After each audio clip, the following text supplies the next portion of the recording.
Madame, Messieurs les conseillers de gouvernement, chers collègues, Mesdames, Mesdemoiselles, Messieurs, la séance est ouverte.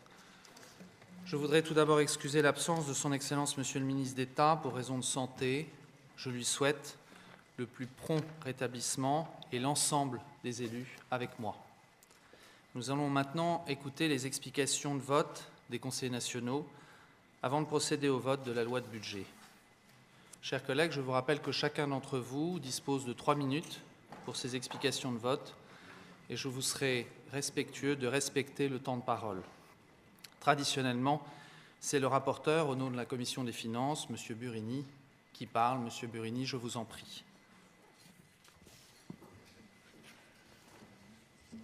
J'aurais aimé faire une explication de vote sous forme de haïku japonais. Cependant, la proximité du budget rectificatif 2015 et les rendez-vous manqués de l'année qui s'achève ne me permettent pas encore de trouver la sérénité nécessaire pour atteindre la maîtrise de l'art de l'épure. Je laisserai toutefois le soin à mes chers collègues de dresser la liste des satisfecit, des promesses, des attentes ou des motifs de mécontentement qui ont jalonné nos débats au cours des séances publiques budgétaires. Dans la mesure où, de mon point de vue, un vote négatif ou d'abstention ne saurait me donner l'assurance de couvrir le risque putatif du non-respect des engagements donnés par le gouvernement en réponse au rapport de la Commission des finances, je voterai en faveur de ce budget primitif 2016. Je vous remercie. Merci beaucoup, Monsieur le Président de la Commission des finances. La parole est à Monsieur Svara. Merci, Monsieur le Président. Madame, Messieurs les conseillers de gouvernement, l'analyse des grands équilibres du projet de loi de budget primitif 2016 permet d'établir l'amélioration de nos finances publiques constatée depuis 4 ans. Budget excédentaire de 5,8 millions d'euros, avec des recettes en progression de 7,7% par rapport au primitif 2015, alors que les dépenses à elles affichent une croissance de 7,3%. Montant de la TVA tout proche des 600 millions d'euros, dont 520 millions de TVA interne, ce qui tente à renforcer notre autonomie budgétaire. Droit de mutation en hausse de 8,7% par rapport au primitif 2015 et impôt sur les bénéfices en progression de 4,2%. Les clignotants sont au vert et témoignent de la nouvelle orientation de la politique économique menée par le gouvernement depuis plus de 4 ans. Mais c'est lors de la réponse du ministre au rapport de la Commission des finances et au cours des débats qui ont eu lieu la semaine dernière que le gouvernement a fait montre de son esprit d'écoute et a clairement affiché sa volonté d'entendre la majorité. Je ne prendrai que 3 exemples. Tout d'abord, le gouvernement a répondu favorablement à la Haute Assemblée en octroyant une prime forfaitaire de 300 € aux fonctionnaires exerçant sur des postes permanents et ayant plus de 6 mois d'ancienneté au 31 décembre 2015. Cette prime tend à compenser la stagnation des salaires et tient compte des résultats budgétaires auxquels les fonctionnaires ont largement contribué. Je suis très heureux de constater que le principe de la prime forfaitaire, écarté l'an dernier, a pu être mis en place cette année. Ensuite, deuxième point, quelle n'a pas été ma surprise d'entendre Monsieur le conseiller aux finances et à l'économie nationale nous donner la liste des petites opérations immobilières pour les logements domaniaux des Monégasques. À Saint-Roman, en plus du programme Del Sol 1 qui comprendra 33 appartements, Del Sol 2, avec 20 à 25 appartements supplémentaires livrés fin 2018, début 2019. Dans le centre de la Principauté, un remembrement prévu entre rue Caroline et rue de Millau pour 20 à 30 appartements dont la réception est prévue dans 3 ans. À la rue Platy, 11 appartements F3 plus 2 commerces en rez-de-chaussée attendus dans 18 mois. Et au boulevard de Belgique, une opération de 18 appartements. Je pense que plusieurs conseillers nationaux reviendront en détail lors de leur explication de vote sur ces solutions apportées par le gouvernement. Mais voilà la preuve, si besoin était, que le logement des Monégasques est au cœur des préoccupations de la majorité Horizon Monaco, tout comme celle du gouvernement. Enfin, dernier point. L'équipe de gestionnaire du Fonds de réserve constitutionnel est en train de se constituer. Réclamé depuis 2 ans et demi par la majorité du Conseil national, un premier gérant d'actifs pourrait être nommé, une sorte de coach, comme l'a dit Monsieur le conseiller aux finances, qui superviserait, sous la tutelle de son président, parce qu'un coach a toujours un président au-dessus de lui, en l'occurrence le gouvernement et son conseiller aux finances, qui superviserait donc l'ensemble des avoirs liquides du fonds de réserve, analyserait de nouvelles classes d'actifs définirait de nouveaux objectifs, mettrait en place de nouveaux contrôles de risque. C'est un premier pas essentiel vers cette équipe si nécessaire à notre fonds.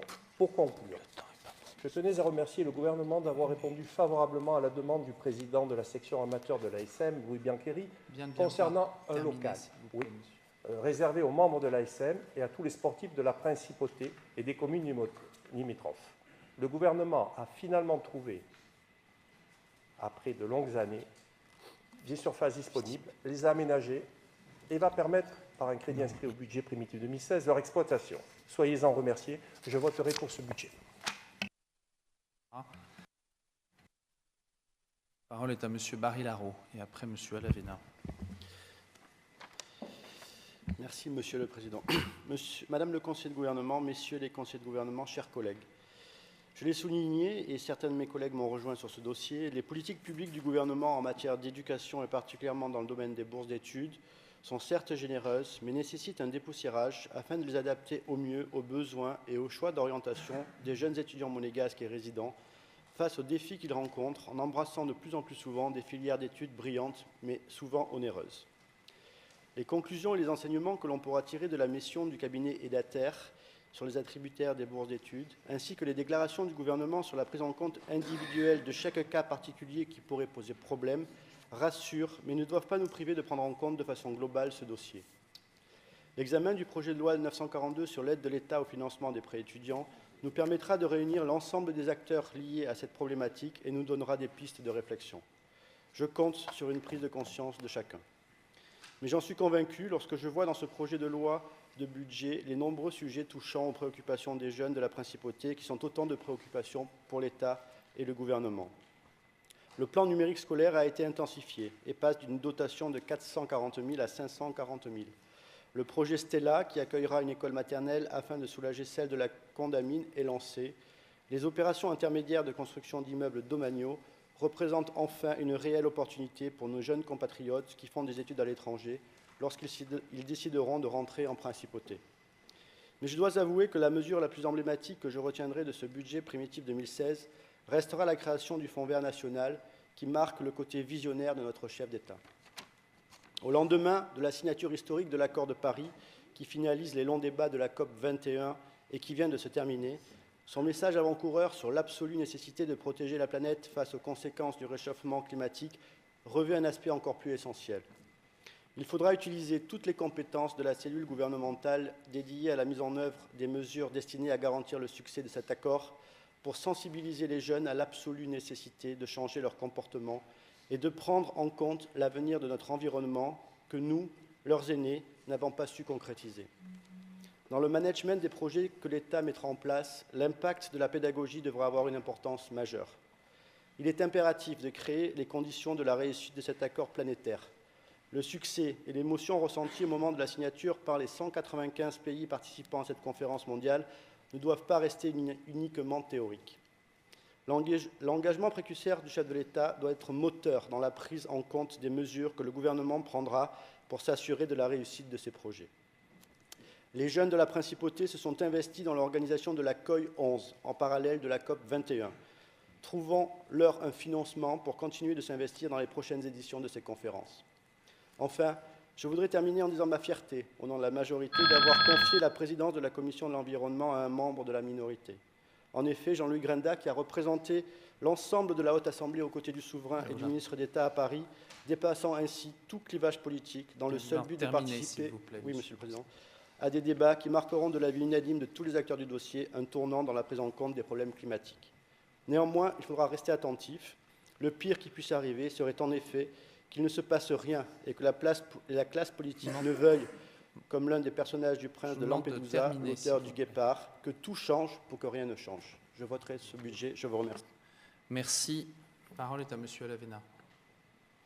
Monsieur le Président, j'avais évidemment écrit mon intervention d'explication de vote, mais j'aime bien avoir mes interlocuteurs en face de moi, surtout lorsqu'une partie de mon texte les critique. Donc, dans les circonstances du jour, je ne prononcerai pas cette intervention que j'adresserai pour information à mes collègues dans la soirée. Sachez simplement que dans la logique de mon vote du budget rectificatif et pour des raisons très proches, mon vote du jour sera une abstention. Je vous remercie, M. Alavena. La parole est à M. Robillon. Merci beaucoup.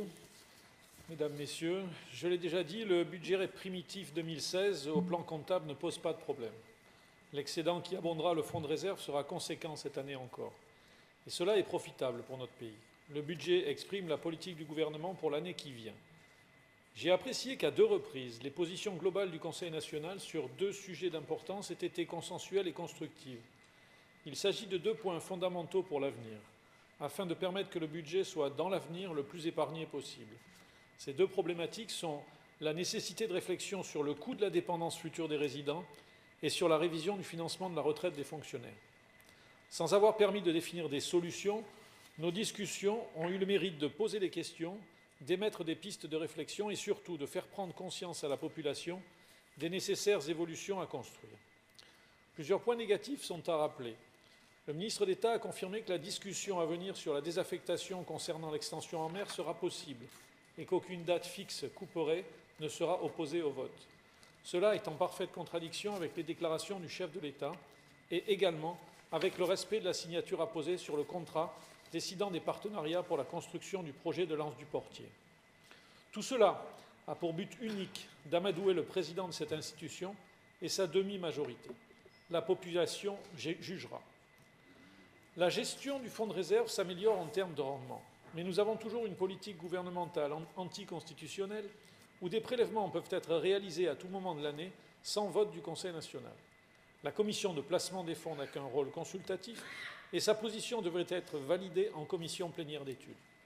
Enfin, la demande d'amendement budgétaire que j'ai développée lors de ma déclaration liminaire à ce budget est restée lettre morte.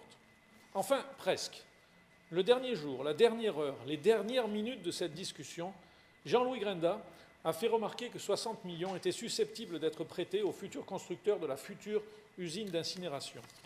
Malgré ces dénégations appuyées, le ministre d'État et son gouvernement reconnaissaient ainsi que la décision était prise, et ce, sans tenir compte de l'avis du prince récemment exprimé dans la presse, de reconstruire un système d'incinération des ordures en ville. Le ministre d'État demandait alors prestement de transformer le terme « usine d'incinération » en « système de traitement des déchets » sur les écritures, réalisant à la demande de quelques élus un réel amendement sur le siège. Vous voyez, Monsieur le ministre, mais je m'adresse au gouvernement, on peut peut-être arriver à avancer. Alors, pour vous motiver et essayer de convaincre mes collègues, je m'abstiendrai pour ce budget. Merci beaucoup, Monsieur Robillon. Qui souhaite prendre la parole? Je n'ai plus de tour de parole. Oui, Madame Fresco. Merci, Monsieur le Président. Madame et Messieurs les conseillers de gouvernement, chers collègues. Nous voici arrivés à la soirée qui clôt par son vote l'examen du budget primitif 2016, budget qui est, je tiens à le souligner, excédentaire. Ce fut l'occasion d'échanges que je jugerai plus que constructifs. Le gouvernement, comme le Conseil national, travaille pour l'intérêt général et si quelquefois les avis sont divergents sur le chemin à suivre pour obtenir le bien-être de nos compatriotes comme celui de nos résidents, l'objectif est le même et j'en suis convaincue. Nous avons donc débattu sur des idées. Nous avons partagé quelques pistes pour trouver les meilleures solutions pour notre pays. Le principe de réunions de travail futures sur des thèmes précis est d'ores et déjà validé. Ces débats, ces échanges, ce budget m'ont satisfaite. Je voterai en faveur de ce budget, Monsieur le conseiller pour les finances, et je vous prie de transmettre à Monsieur le ministre mes vœux de prompt rétablissement, ainsi que mes plus sincères remerciements pour la grande campagne d'affichage qu'il a accepté de mettre en œuvre à l'occasion de la Journée internationale de lutte contre les violences, soit le 25 novembre, et qui ne pourra être que bénéfique pour l'ensemble de notre population. Je vous remercie. Merci beaucoup. La parole est à Madame Lavagna.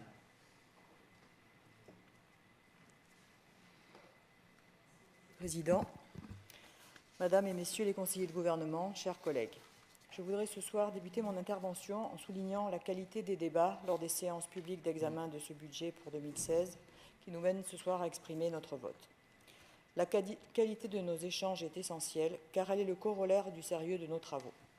Chacun ne le voit pas forcément d'ailleurs, mais il faut dire dans cette enceinte que c'est l'important travail réalisé au sein des commissions qui permet en séance publique d'avancer sur de nombreux sujets et de trouver des accords conformes à l'intérêt de Monaco. C'est le cas pour la commission de législation que j'ai l'honneur de présider. Nous avons examiné de nombreux textes et depuis des mois, le travail législatif avance puisque lors de la dernière séance législative, 4 lois importantes relevant de cette commission ont été votées à l'unanimité.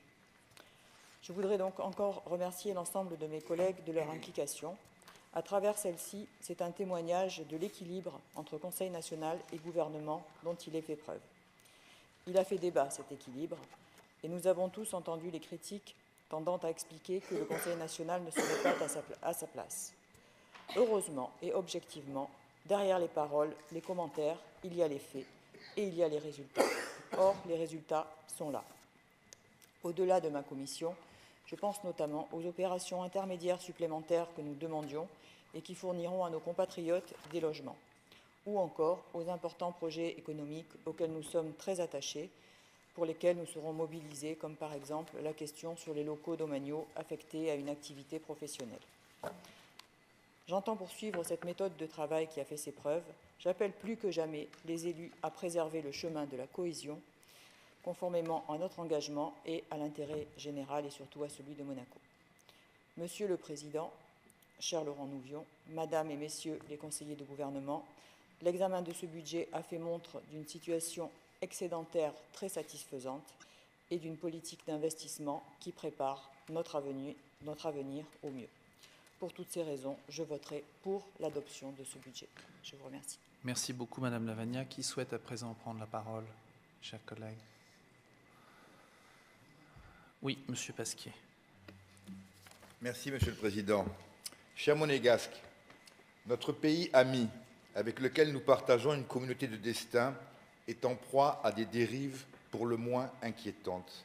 Hier, dans plusieurs régions, y compris la région voisine, les électeurs ont presque décidé de fermer la porte à ce qui a fait son âme. Cette vague brune n'est pas isolée ni temporaire. Elle enfle même dans de nombreux pays européens. Je peux le constater à chaque fois que je me rends à Strasbourg, au Conseil de l'Europe, sans parler de ce qui se passe aux États-Unis. Ces pays tendent à se refermer sur eux-mêmes et à confier les rênes du pouvoir à des apprentis sorciers qui disent que l'autre, le voisin, celle qui est née dans un autre pays, est un ennemi et un bouc émissaire. Certains d'entre vous me diront « En quoi cela nous concerne-t-il? Nous sommes un pays indépendant, nous n'avons rien à faire avec tout cela. » Je vous répondrai que nous ne vivons pas dans une bulle, que plus de 100 nationalités coexistent pacifiquement dans notre pays. 2 tiers des résidents de la principauté sont des étrangers. Tout cela nous concerne au plus haut point, car Monaco est probablement le pays au monde qui dépend le plus de l'étranger. Ce melting pot monégasque de tous les pays, de toutes les couleurs de peau, de toutes les religions, de toutes les orientations sexuelles, c'est nous, c'est Monaco, c'est notre chance et c'est aussi notre force. Dans cette enceinte, au Conseil national, nous sommes aussi les garants que ces personnes qui vivent ici ou qui vivent d'ici seront toujours traitées avec justice, sans discrimination, qu'ils ou elles soient de richissimes hommes ou femmes d'affaires, des employés de maison ou bien des ouvriers. Leur prospérité et leur liberté sont aussi les nôtres. Nous ne devons pas l'oublier. Je crois de toutes mes forces que Monaco est et doit rester du côté du progrès, de la liberté, de la lumière, sans qu'aucune concession ne soit permise, sans faiblesse non plus. Répondre chez nous par l'obscurantisme, à l'obscurantisme qui nous attaque dans notre chair et dans nos valeurs, est la pire des réponses. Ce serait renier l'héritage du prince Albert Ier, ce serait abandonner ce que nous sommes. Le budget, pour finir, il est bon, les voyants sont au vert, il est en excédent. Bravo aux fonctionnaires et au gouvernement pour le bon travail. Je voterai volontiers en sa faveur, sauf que le gouvernement, comme on a son habitude, prend ses aises avec les prérogatives du Conseil national en engageant des dépenses publiques sans son aval, comme le demande notre Constitution. Je suis trop attaché à l'état de droit. Il ne faut rien lâcher sur nos principes. Je m'abstiendrai. Merci, Monsieur le Président. Merci, Monsieur Pasquier. Qui souhaite à présent prendre la parole, mes chers collègues? Si personne ne souhaite prendre la parole, je vais procéder. Monsieur Grinda. Merci, Monsieur le Président. Avant de commencer mon propos, je voudrais dire tous mes vœux et m'associer à vous pour notre ministre d'État, pour qu'il se retrouve rapidement parmi nous, qu'il se remette, qu'il passe des fêtes paisibles. Nous le souhaitons tous du fond du cœur. J'entame maintenant mon propos. J'avais dédié mon intervention de politique générale à l'état des relations entre le Conseil national et le gouvernement, dénonçant et regrettant son côté absurde et parfois improductif, chacun devant normalement respecter son rôle, tout son rôle. Dans cet esprit, je ne peux que regretter, et le mot est faible, l'épisode douloureux qui s'est passé en toute dernière minute de nos travaux jeudi dernier, lorsque l'on nous demandait de voter un prêt de 60 millions d'euros destiné à financer, devinez quoi, une usine d'incinération. De réponse embarrassée en rétropédalage, j'ai donc obtenu in extremis et sur le siège une modification de l'intitulé de cette somme très importante. Nous parlons désormais d'une unité de valorisation de traitement des déchets. Le diable est donc dans les détails. Face à cet incident conclu par un amendement budgétaire consenti par le gouvernement, ce dont je le remercie tout particulièrement, je ne peux que m'inquiéter quant à la tournure prise par les événements sur ce dossier ô combien sensible. J'émets donc les plus grands doutes quant à la sincérité du gouvernement en la matière, car si nous avions voté la ligne sans exiger de modification, on aurait pu nous dire que la représentation nationale avait entériné le projet tel quel. La COP21 vient de s'achever sur un certain succès auquel la principauté a pris toute sa part, chaque pays ayant une voix et une seule. Ainsi, ce document, ainsi que la détermination sans faille du prince, clairement exprimée dans sa feuille de route, nous oblige à traiter ce dossier, ainsi que tous ceux concernant l'environnement et la santé publique, avec le plus grand soin et surtout en faisant preuve de modernité imaginative. Cet accord historique rebat également les cartes d'une coopération possible avec le grand pays voisin. Ne fermons donc pas inutilement les portes. Je vous demande donc, à ces messieurs, dames du gouvernement, d'associer totalement le Conseil national à toute réflexion sur le devenir du traitement de nos déchets. Pas à la mode de la commission dédiée à l'extension en mer, projet que je soutiens, puisque de son aveu même, le président du Conseil national ne s'est senti pas écouté, ce qui en dit long sur l'influence qu'on veut bien lui consentir.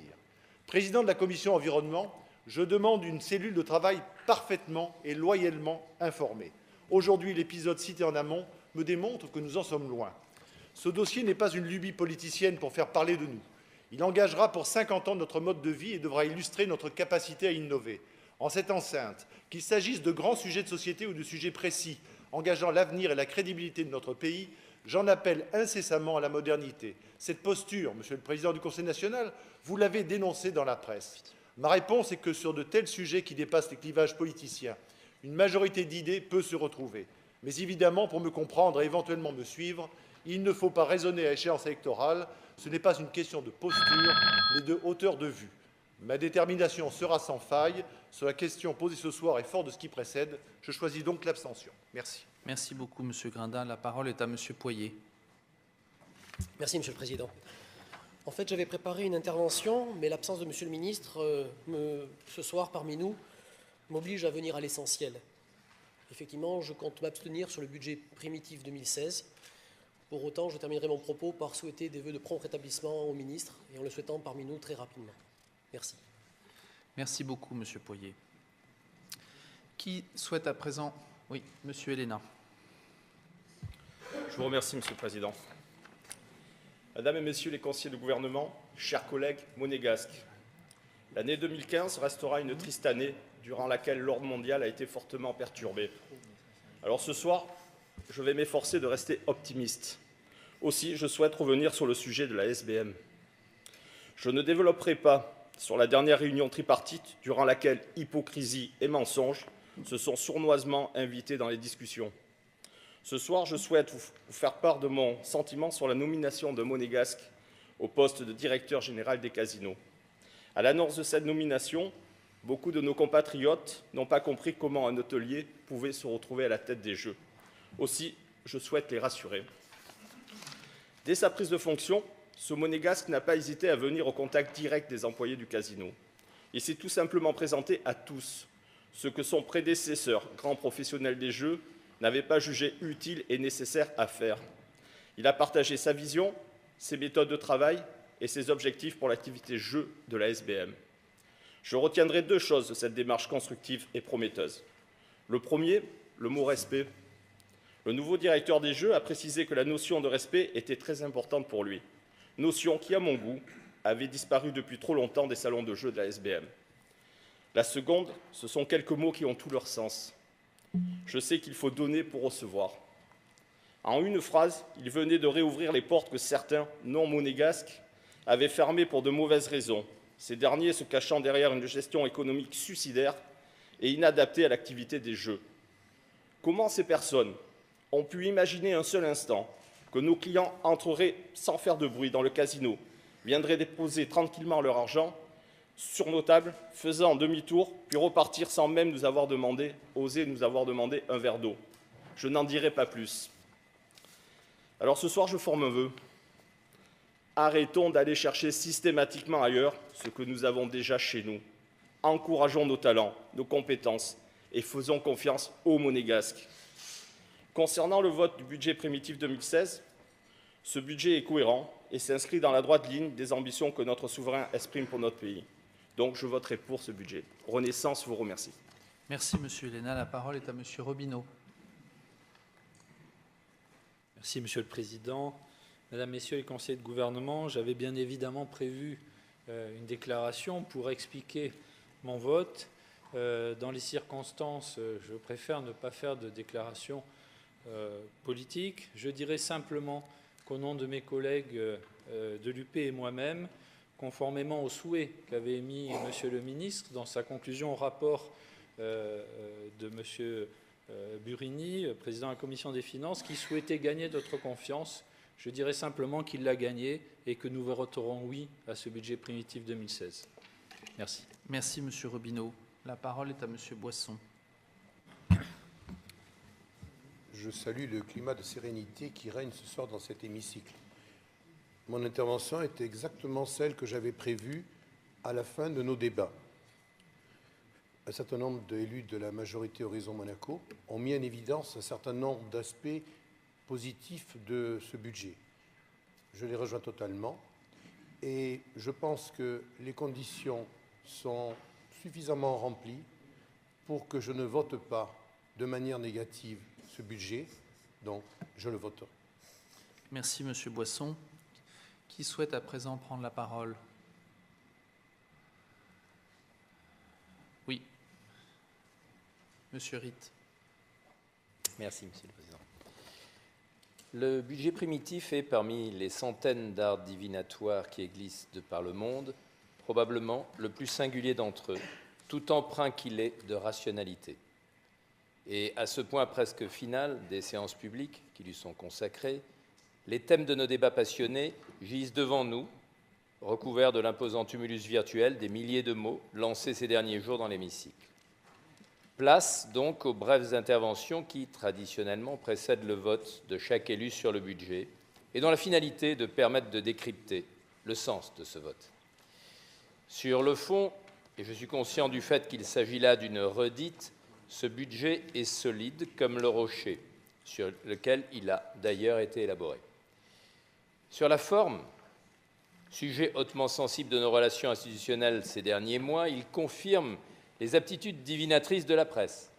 Ces débats se sont bien déroulés dans une atmosphère apaisée. Un apaisement qui est le bienvenu au moment où vont être examinés des projets de loi particulièrement délicats, comme, entre autres, celui sur la sécurité nationale ou le projet de loi de désaffectation de l'Anse du Portier. J'ai exprimé ici, il y a quelques jours, ma confiance en la qualité des échanges législatifs à venir sur ce dernier sujet, tout comme sur le haut niveau que l'on est en droit d'attendre pour leur issue. Pour cela, il faudra néanmoins que gouvernement et Conseil national signent, virtuellement bien sûr, un véritable traité de concession mutuelle. Et les engagements récents de Monsieur le ministre d'État en séance publique en constituent le catalyseur initial.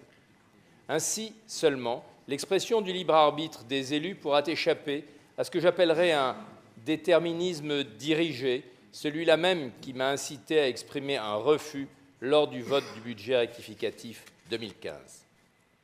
Sénèque a dit du sage qu'il regarde en toute chose non le résultat, mais la décision qu'il a prise. Il me paraît sage, ce soir, de voter ce budget primitif 2016. Merci, Monsieur Ritt. Qui souhaite à présent prendre la parole?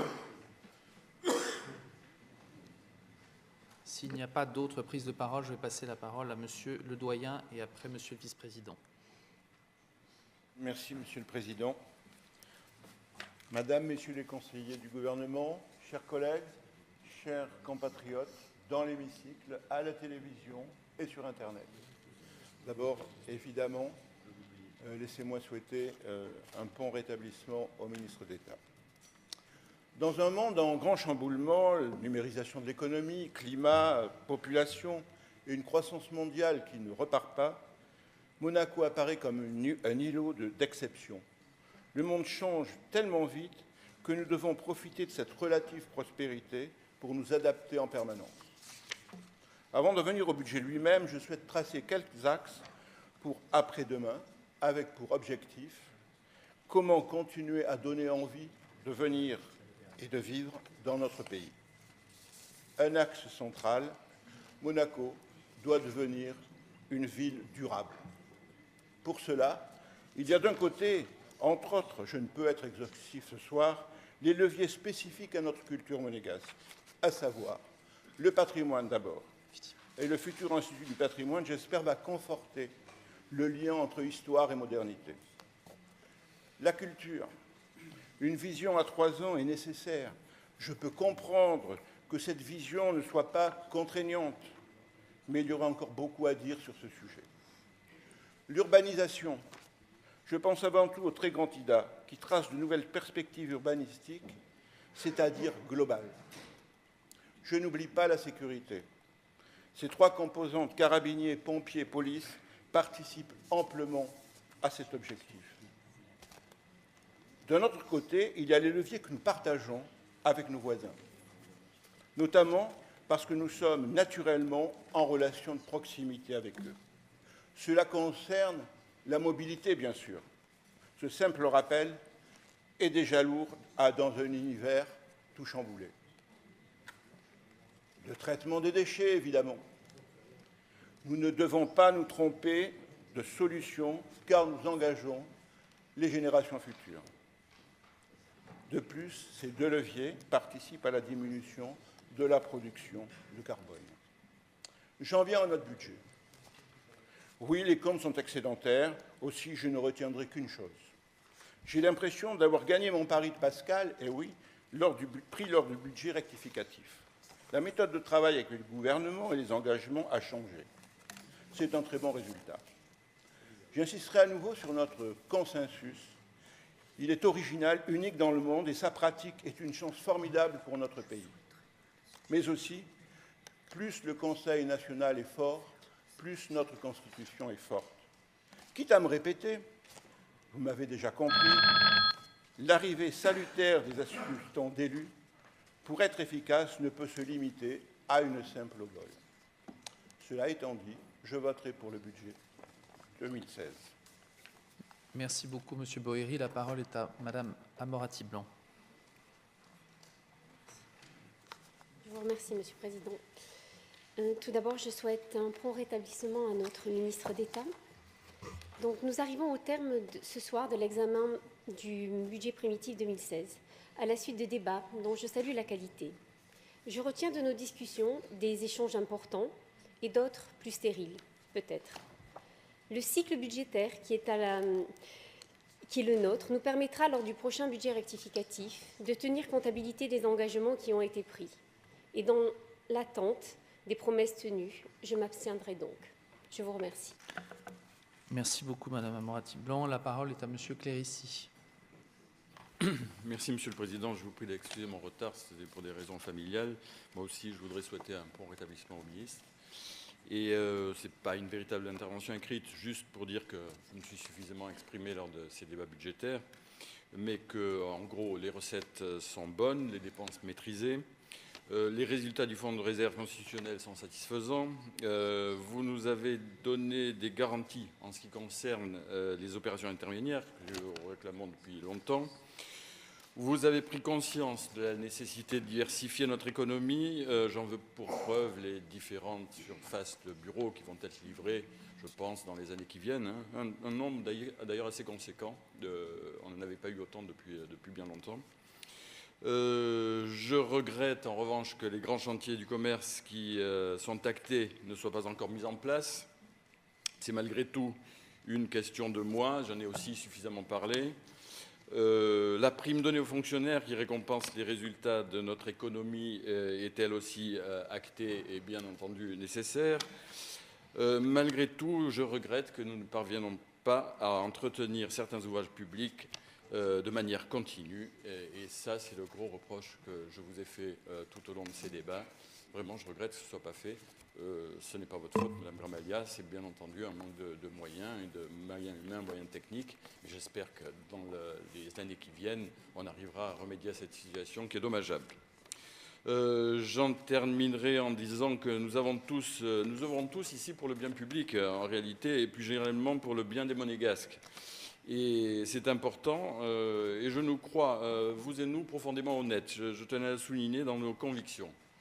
Donc, si quelquefois nous nous emportons, nous croyons toujours que c'est pour le bien public. Et voilà, donc c'est toujours pour des causes qui sont, de manière générale, des causes nobles. Donc, vous attendez à ce que je vous dise que je vais voter en faveur de cette loi de budget. Voilà, je vous remercie. Merci beaucoup, Monsieur Clérici. La parole est au vice-président. Ah, et Monsieur Ficini, pardon, excusez-moi, Monsieur le vice-président. Vous n'aviez pas levé la main, pardon. Je vous en prie. Mesdames, Messieurs les conseillers, mes chers collègues, pour envisager l'avenir, il est toujours bon de se replonger quelquefois dans le passé. En reprenant mon étude sur le budget primitif 2015 et au moment de faire mon choix sur ce budget primitif 2016, j'ai pu constater leur similitude. Bon budget, équilibré, sans grande surprise, avec des corrections à la marge allant dans le bon sens selon les vœux de la représentation nationale. Mais je garde aussi en mémoire le souvenir du dernier budget rectificatif, avec ce qu'il a soulevé comme tension entre nos deux institutions. Je vais donc rester sur ma ligne du budget primitif 2015, comme la plupart de mes collègues. Mais je n'aurai certainement plus la même mansuétude si, lors de la présentation du budget rectificatif 2016, je devais faire le même constat des manquements aux engagements du gouvernement comme lors du budget rectificatif 2015. Rappelez-vous ma définition de la parole lors de mon intervention de politique générale du dernier budget rectificatif. La parole engage celui qui la prononce. Nous revoilà donc au même point. Je vais vous accorder ma confiance, ne la trahissez pas. En 3 minutes, il est difficile de se focaliser longuement sur un sujet. Je dirais donc 2 mots sur la fonction publique. D'abord, remercier le gouvernement d'avoir mis au jour la création d'un fonds social pour les fonctionnaires. C'est une avancée indéniable. Merci également d'avoir acté l'octroi d'une prime fixe de fin d'année aux fonctionnaires au vu des bons résultats de notre économie. C'était déjà le vœu de la majorité l'an passé. Maintenant, je me dois d'attirer votre attention sur un sujet d'actualité, à savoir la mobilité au sein de la fonction publique. Les créations de postes explosent. Elles sont autant de charges pérennes pour notre budget. 33 créations de postes en 2013, 46 en 2014, 71 en 2015 et 31 en prévision pour 2016, soit au total près de 180 créations de postes depuis 2013, année de notre investiture. Si certains services manquent effectivement de personnel pour faire face aux tâches qui leur sont dévolues, et je le concède volontiers, d'autres protègent leur organigramme à tort ou à raison lors de départ à la retraite. Il nous faut impérativement réussir cette mobilité, ce redéploiement des personnels de la fonction publique, sinon cette judicieuse idée restera comme une lettre morte et un vœu pieux. Pour conclure, en reprenant la déclaration solennelle de M. le ministre d'État du lundi 5 octobre sur ces nouvelles bases de travail et de confiance entre nos deux institutions, je voterai pour ce budget primitif 2016, mais avec mes petits points de suspension. Je vous remercie. Merci, M. Ficini. La parole est à M. Steiner, vice-président. Merci, Monsieur le Président. Monsieur le Président, Madame, Messieurs les conseillers de gouvernement, chers collègues, une personne qui écrivait des chansons un jour a parlé du contraste entre le noir et le blanc, en disant que dans la vie, rien n'était ni noir ni blanc, mais tout d'un gris différent. Aujourd'hui, je dois me prononcer sur ce budget primitif 2016, mais je ne peux le faire malheureusement sans avoir l'éclairage du budget rectificatif 2015 et du budget primitif 2015. Et cet éclairage, malheureusement, ne me laisse des parts d'ombre qui ne me permettent pas, à l'heure actuelle, de voter en faveur de ce budget primitif. Je m'abstiendrai donc. Sur un autre sujet, Monsieur le Président, et comme l'ont fait nombre de mes collègues, je vous prierai de bien vouloir transmettre au ministre d'État tous nos vœux de prompt rétablissement. Absolument. Merci beaucoup, Monsieur le Vice-président. Madame, Messieurs les conseillers de gouvernement, chers collègues, voici le 8e budget primitif que j'ai eu l'occasion d'étudier depuis ma première élection en 2008 comme minoritaire et depuis 2003 dans ma fonction. Outre le fait qu'il s'agisse du 4e budget excédentaire d'affilée, ce qui n'était pas arrivé depuis plus de 15 ans, le niveau des recettes est exceptionnel et mérite d'être salué. Le résultat est en premier lieu dû à une conjoncture locale favorable. Et en second lieu, il faut relever l'action du gouvernement entourée dans ses grands principes par les élus que nous sommes, même si parfois nous nous opposons à certaines décisions. Qui dit un budget vertueux avec des excédents substantiels dit naturellement un niveau d'investissement et d'équipement soutenu, à savoir un tiers du budget. Chers élus, je vous demande, malgré les circonstances, de réaliser qu'en près de 2 ans, et grâce à la demande de la majorité qui a fait sens, près de 250 millions d'euros de rachats ont été ou seront effectués au Fonds de réserve constitutionnel. Ces sommes correspondent à des achats fonciers stratégiques dans le secteur protégé sous forme de préemption ou d'acquisition. Jamais de tels montants n'ont été investis en si peu de temps pour préparer le remembrement des quartiers de Monaco de demain. Je demande aux compatriotes qui nous suivent ce soir de réaliser l'énorme effort déployé par l'État, incluant le Conseil national, et de relever la politique volontariste du gouvernement en la matière. Ces achats disséminés dans tous les quartiers stratégiques de la Principauté représentent près d'une centaine d'appartements en 2 ans, marquant une étape décisive dans l'implication de l'État pour une vision urbanistique et sociale que nous avions appelée de nos vœux pendant la campagne électorale. Grâce à cette manne, la majorité du Conseil national a, par sa vision, pu ainsi obtenir une école primaire à la Condamine, 3 opérations de Magnal en plus, pour près de 70 logements, ce qui n'est pas rien.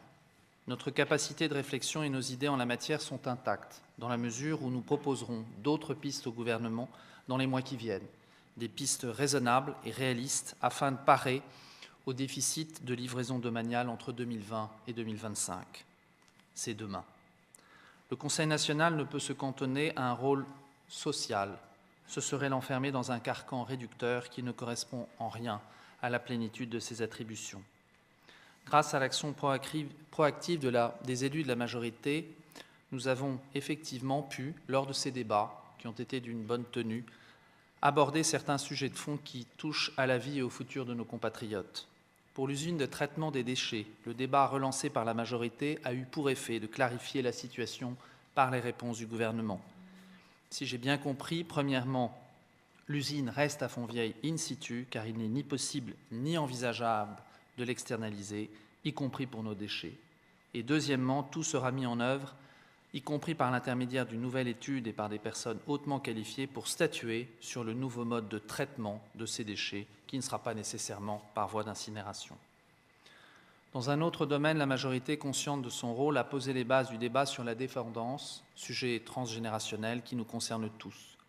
Après des discussions en séance privée avec le gouvernement qui nous avait laissé une impression de fin de non-recevoir, il semble que le temps a joué depuis ces quelques semaines et qu'il y a une prise de conscience de façon à ce que le gouvernement accepte la constitution d'un groupe de travail dont la vocation sera de réfléchir aux principaux enjeux de ce sujet d'intérêt national.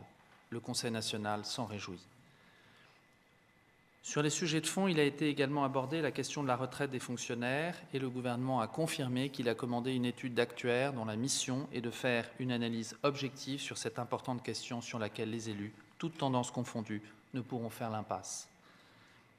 Ces débats du budget nous ont également permis de réitérer notre soutien sans faille à l'ensemble des élus, au personnel de la sûreté publique, aux forces engagées dans la protection et la défense de la principauté, et encore plus depuis les attentats du 13 novembre dernier. Le Conseil national sera réactif en soutenant toute demande du gouvernement afin de renforcer les effectifs ou les équipements en fonction des besoins demandés sur le terrain. J'ai à ce propos une grande confiance dans la compétence des responsables des forces publiques et particulièrement de la sûreté publique qui a à Monaco un savoir-faire et une réputation remarquables. Sur le sujet central de la création d'un quartier semi-privé au droit du portier, je réitère le soutien du Conseil national à ce projet d'envergure dans son principe. La Commission des finances, sous la présidence de M. Burini, assistée des compétences de la présidente de la Commission de législation, va s'atteler dans les tout premiers jours du mois de janvier à l'étude juridique et technique de ce texte. Celui-ci entraînera des discussions politiques de haut niveau avec le gouvernement sur les contreparties politiques et donc sociales de cette opération. Notre obligation réciproque avec le gouvernement s'illustrera dans notre capacité mutuelle à échanger pour parvenir à un accord équilibré afin de réunir les conditions pour la réussite de ce nouveau défi pour notre principauté. L'année 2016 qui va s'ouvrir sera également marquée par l'étude de la loi 1235. Nous nous y sommes engagés et nous l'amènerons. Et également une réflexion de la majorité sur un sujet extrêmement compliqué et extrêmement délicat concernant les problématiques autour de la fin de vie. Le dialogue et les échanges avec notre interlocuteur incontournable se sont améliorés. Ils sont plus fluides, plus francs et plus constructifs. Ce constat s'impose de fait pour toute personne qui souhaite analyser avec objectivité ce budget primitif 2016. En outre, comme l'a demandé M. Burini, dans son rapport, nous avancerons les rendez-vous concernant le suivi d'un certain nombre d'engagements, dont celle des opérations intermédiaires dès mars prochain. Oui, l'année 2015 a été rude sur le plan politique, mais notre majorité est à sa place, au travail et au service des compatriotes, les yeux rivés sur notre projet politique et sur les engagements qui en découlent. Les Monégasques seront à même de comparer nos promesses et leurs réalisations, car ils nous regardent, ils nous jugent, ne les décevons pas. Notre mission est aussi d'avoir remis le Conseil national à sa place dans l'équilibre institutionnel. Je m'attacherai à suivre, mois par mois, les engagements donnés par le gouvernement dans ces séances publiques de décembre. Conscient de notre responsabilité personnelle et collective d'élus, je voterai ce budget primitif 2016. Mes chers collègues, nous allons procéder désormais au vote de la loi de budget pour le budget primitif 2016 et je vais demander à Monsieur le secrétaire général de bien vouloir lire les différents articles concernés, s'il vous plaît. Article 1. Les recettes affectées au budget de l'exercice 2016 sont évaluées à la somme globale de 1 143 261 400 €. État A. Merci. Je mets cet article 1 aux voix. Y a-t-il des avis contraires? Des abstentions? Je vous demande de lever la main, s'il vous plaît, pour faciliter. Y a-t-il des abstentions sur cet article 1 de la loi de budget? Uniquement M. Stener. Je vous rappelle, mes chers collègues, que pour ceux qui veulent s'abstenir, vous votez pour ou votez contre, bien entendu. Souhaitez-vous, sur l'article 1, vous abstenir? Uniquement M. Stener. Qui vote pour? M. Pasquier, M. Robillon, M. Grinda, M. Boéry, M. Crevetto, Mme Rossi, M. Barilaro, Mme Fresco, M. Poirier, Mme Rougaignon-Vernin, M. Cuqui, M. Stener, M. Ritt, M. Burini, Mme Lavagna, M. Alavena, M. Boisson, M. Robineau, M. Clérici, M. Svara, Mme Amorati-Blanc, M. Ficini, M. Elena et moi-même.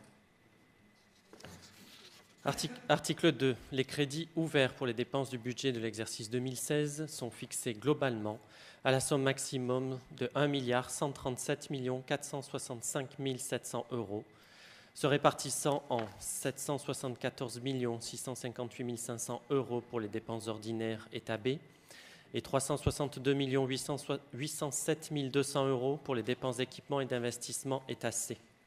Merci. Je mets cet article 2 aux voix. Y a-t-il des abstentions?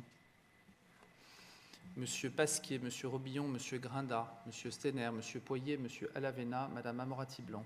Qui vote pour? M. Boéry, M. Crevetto, Mme Rossi, M. Barilaro, Mme Fresco, Mme Rougaignon-Vernin, M. Cuqui, M. Burini, M. Ritt, Mme Lavagna, M. Boisson, M. Robineau, M. Clérici, M. Svara, M. Ficini, M. Elena et moi-même. Article 3. Les recettes des comptes spéciaux du Trésor sont évaluées à la somme globale de 63 025 000 euros, état D. Merci. Je mets cet article 3 aux voix. Y a-t-il des avis contraires? Contraires. Monsieur Pasquier, Monsieur Robillon, Monsieur Grinda. Y a-t-il des abstentions? Monsieur Poirier, Monsieur Stener, Monsieur Alavena, Madame Amorati-Blanc. Qui vote pour? Monsieur Boéry, Monsieur Crovetto, Madame Rossi, Monsieur Barilaro, Madame Fresco, Madame Rougaignon-Vernin, Monsieur Cuqui, Monsieur Ritt, Madame Lavagna, Monsieur Boisson, Monsieur Robineau, Monsieur Clérici, Monsieur Svara, Monsieur Ficini, Monsieur Elena et moi-même, et Monsieur Burini. Article 4. Les crédits ouverts au titre des comptes spéciaux du Trésor pour l'exercice 2016 sont fixés globalement à la somme maximum de 126 314 500 euros, état D.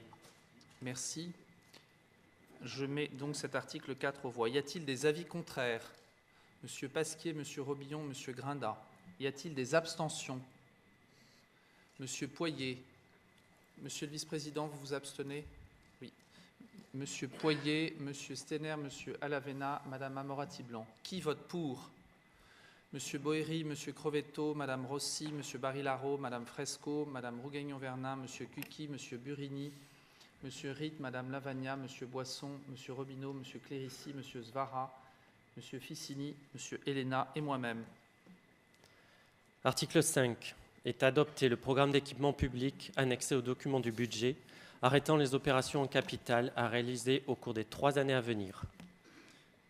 Merci. Je mets cet article 5 aux voix. Y a-t-il des avis contraires? Y a-t-il des abstentions? Monsieur Pasquier, Monsieur Robillon, Monsieur Grinda, Monsieur Poirier, Monsieur Stener, Monsieur Alavena, Madame Amorati-Blanc. Qui vote pour? Monsieur Boéry, Monsieur Crovetto, Madame Rossi, Monsieur Barilaro, Madame Fresco, Madame Rougaignon-Vernin, Monsieur Cuqui, Monsieur Burini, Monsieur Ritt, Madame Lavagna, Monsieur Boisson, Monsieur Robineau, Monsieur Clérici, Monsieur Ficini, Monsieur Elena et moi-même. Et Monsieur Svara. Je mets à présent l'ensemble de la loi de budget aux voix. Y a-t-il des avis contraires? Y a-t-il des abstentions? Monsieur Pasquier, Monsieur Robillon, Monsieur Grinda, Monsieur Poirier, Monsieur Stener, Monsieur Alavena, Madame Amorati-Blanc. Qui vote pour? Monsieur Boéry, Monsieur Crovetto, Madame Rossi, Monsieur Barilaro, Madame Fresco, Madame Rougaignon-Vernin, Monsieur Cuqui, Monsieur Burini, Monsieur Ritt, Madame Lavagna, Monsieur Boisson, Monsieur Robineau, Monsieur Clérici, Monsieur Svara, Monsieur Ficini, Monsieur Elena et moi-même. Le budget 2016 est donc adopté. Madame, Messieurs les conseillers de gouvernement, chers collègues, nous voici donc arrivés au terme de nos travaux. Avant de clore cette séance particulière, en cette fin d'année, période traditionnelle de vœux, et en l'absence de son Excellence Monsieur le ministre d'État, je demande exceptionnellement aux membres du gouvernement de bien vouloir transmettre, en notre nom à tous, nos vœux respectueux et déférents à leurs Altesses Sérénissimes le Prince souverain, son épouse, la princesse Charlène, et nos vœux de bonheur et de santé à leurs enfants et à toute la famille princière. Madame, Messieurs les conseillers de gouvernement, je vous remercie de bien vouloir transmettre de la part de l'ensemble des élus ce soir et de l'ensemble des permanents du Conseil national nos vœux de prompt rétablissement et nos vœux amicaux et respectueux à son Excellence Monsieur le ministre d'État. Également, nous adressons ainsi que l'ensemble des fonctionnaires et des agents de la fonction publique monégasque et à leurs familles nos meilleurs vœux. Je tiens également à exprimer nos vœux les plus chaleureux et mes vœux les plus chaleureux à l'ensemble des élus, à l'ensemble des permanents du Conseil national qui œuvrent toute l'année à nos côtés pour faire avancer la Haute Assemblée. Je n'oublie pas évidemment les résidents et leurs familles, à qui les conseillers nationaux et moi-même souhaitons de très bonnes fêtes de fin d'année. Et enfin, ma dernière pensée va plus particulièrement à nos compatriotes, à leurs familles, à qui je présente, au nom de tous nos collègues et de tous mes collègues, et en mon nom propre, nos meilleurs vœux pour cette année qui s'achève. Je ne sais pas, Monsieur le conseiller, si vous souhaitez dire un mot, je vous en prie. Merci, Monsieur le Président. Mesdames et Messieurs les conseillers nationaux, le gouvernement princier transmettra au souverain et à sa famille vos vœux et nous vous en remercions. Nous vous remercions également pour les vœux de prompt rétablissement que vous avez formulés à l'égard du ministre d'État. Je vous remercie également d'avoir à une large majorité voté en faveur du projet de budget primitif pour l'exercice 2016. Le gouvernement, en l'absence du ministre d'État, n'avait pas prévu d'intervenir à l'issue du vote.